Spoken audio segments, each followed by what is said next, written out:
Sorry guys, ended up getting a phone call. I'm recording this on my phone. They were using a cutoff wheel like this and cutting a stainless steel handrail. And when they got almost all the way through the handrail, the rail, it bound up on the cutting disc and pinched it, blew this thing apart, and about half of this disc went into the guy's thigh. Lucky he didn't hit a femoral artery, but they had to take him to the hospital and dig it out of him.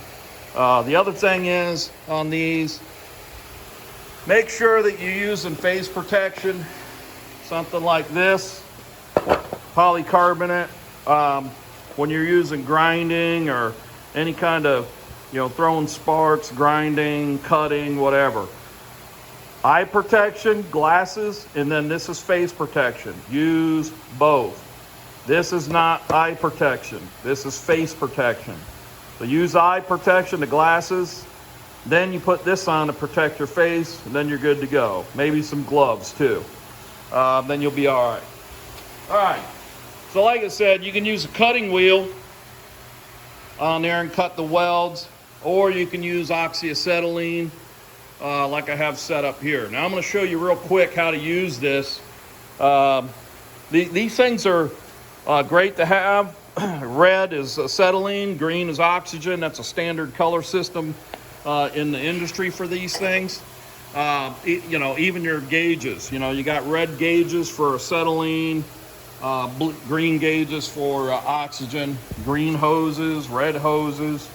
So they try to make it idiot-proof. Now how this works is we're going to light one of these up.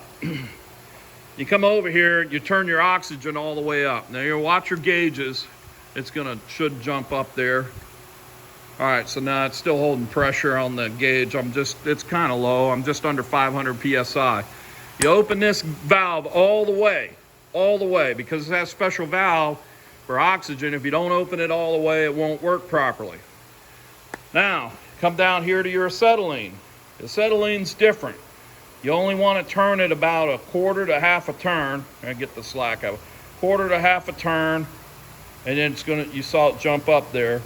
The reason you don't open this all the way is if you ever get a rupture, a leak, or some sort of fire that's not wanted, then it's real quick to shut it off. It's just a quarter turn, it's shut off. So, how do you set your gauges to light this up? Well, what you're going to do, you're going to turn your regulator valve, and you're going to set this at 5, and then you're going to set your oxygen at 60 up here. I call it the 5-6 method. So you're going to turn this until that jumps up to about 5. And that's all you need, okay?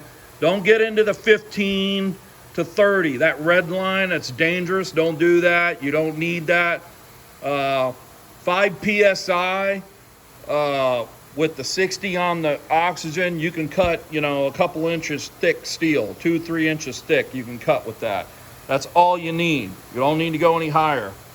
Acetylene is extremely volatile, so you don't want to push it. All right, so on your oxygen, same thing. You're going to turn your valve on your regulator until it goes up to 60. Now you can do 40, you can do 50, but I just keep it simple. I call it the 5-6. So 5 on the acetylene and 6-0 on the oxygen. So we get it up. Yeah, that's good right there. 60. So 560. Now, what you got here, I'm going to show you how to light this up and set your flame. This is your basic cutting torch setup. You have your acetylene knob right here. You have your oxygen knob right there. And then you have your flow knob up here. And then there's your cutting head. Now there's different heads. There's your striker. Some strikers look a little different. This is a brazing head, all right? This is a rosebud head. It's a little bit different. That's what you're going to heat stuff up. If I was going to bend that frame back and beat it into submission or whatever, and back into shape, I'd use this rosebud head and heat it up and get it nice and cherry red and soften it. That's what that's for. So I'm gonna show you how to use the setup I got here. This is when you want to cut your gas lever. Don't hold it back here. Hold it up here when you're cutting. If you hold it back here, these knobs are really sensitive once you have them open. And if you bang them or you barely touch them, you'll mess your flame up. All right, so I'm going to show you how to do this. So I'm going to put the phone down here. Just bear with me. Like I said, I still don't have a cameraman, but we'll do the best we can here.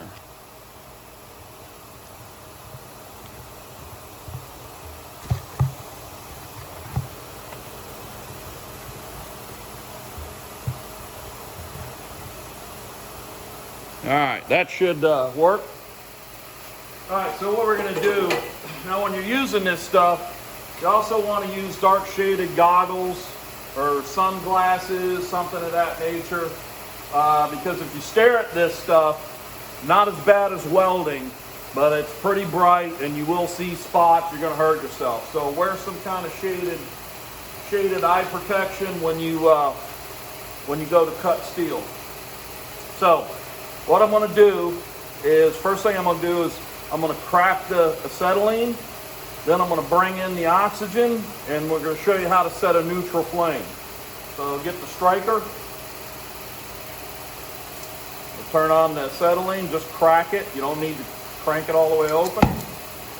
So now you got that's just acetylene running out of there, acetylene gas.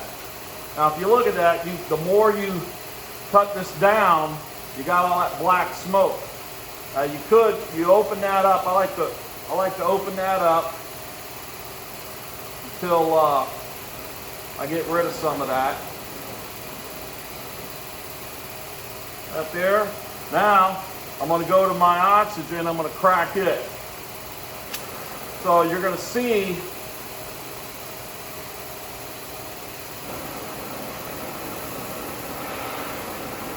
all right, so now we're flowing acetylene and oxygen both.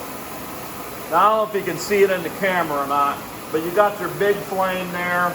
It's all blue, but then in the middle of that blue flame, you have a really superior blue, almost a verge of being white flame inside of that flame. That's called the feather. The idea is you want to get rid of that feather, all right? So you want to draw your oxygen, you want to draw that superior white blue flame back till it disappears. So you close or open your oxygen and you see it get the needle of that feather getting smaller, and you want to get it all the way back to the tip of your cutter. Now if you do too much, it's going to start hissing on you and get louder, and it'll even go out. Hear it hissing there, just change volume. That's too much feather. Pull it back.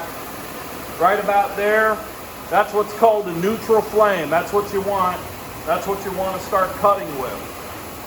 So don't touch these, hold it up here, and then you're going to press your gas lever. That's your cutting flame right there. I got the feather back.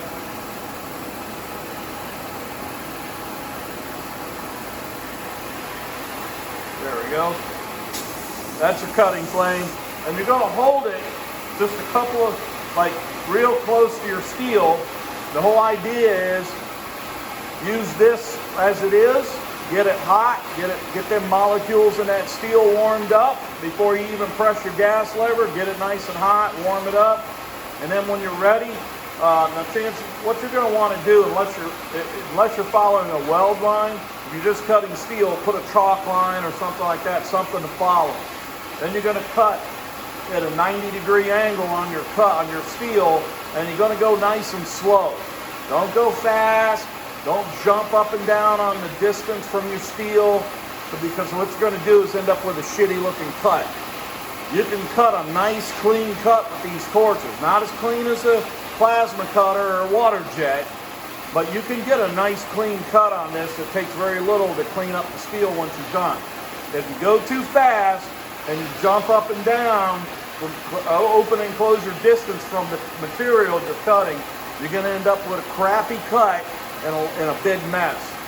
So that's all there is to it. Just that, right there. You put that on your cutting. All right, then when you're done, you shut down your oxygen. You're going to go back to a acetylene flame, like that. Then you shut that off. You're good to go on your torch. That's going to be a little warm, so we'll hang it there. Now I'm going to grab the camera and I'm going to come back and show you how to turn these valves off and shut down and bleed your lines. Hopefully you guys were able to see that okay.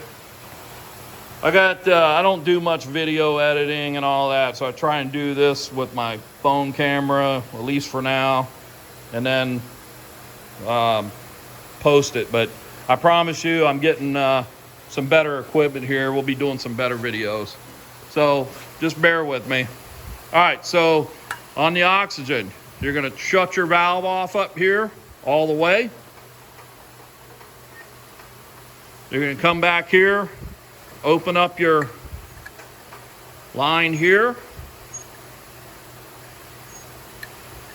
You're gonna come over here, shut your acetylene off, and then come over here and bleed your lines through those two control valves.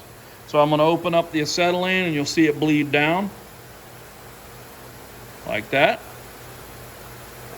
All right, and then I go ahead and back this out so there's no pressure on it next time we start. Then I'm gonna open up the oxygen right there and you'll watch the valve bleed down,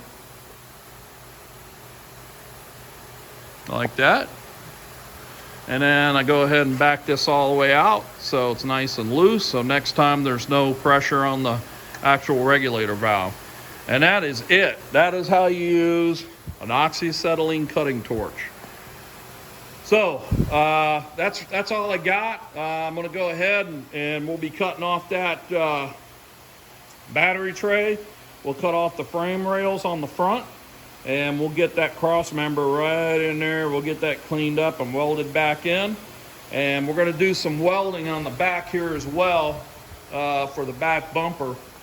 We had to take a little bit off of this back end back here. I got the steel right here, but if you see, it's about 1.5 inches or so up underneath that support. So these frame rails have to have some more steel added to them, and that's what this is. Just 3/16 steel. We'll get that all. We'll come out here and weld that on, and then put an L here so that the bumper can bolt through it or rivet it. And I'll show you all how that's done when I get the new steel, the new bumpers. That's all I got, guys. Hey, I appreciate you following me. The YouTube channel's up and running, as you can see. Like, share, comment, send me an email. Send me some ideas of things you want to see. I got all kinds of other stuff here in the shop too. You know, you name it, I can probably do it here. But I appreciate all the support I've gotten so far. You know, it's pretty overwhelming, pretty cool. You guys are chiming in and supporting the channel. But like I said, like, comment, share, and subscribe. And we'll catch you on the next one. See ya.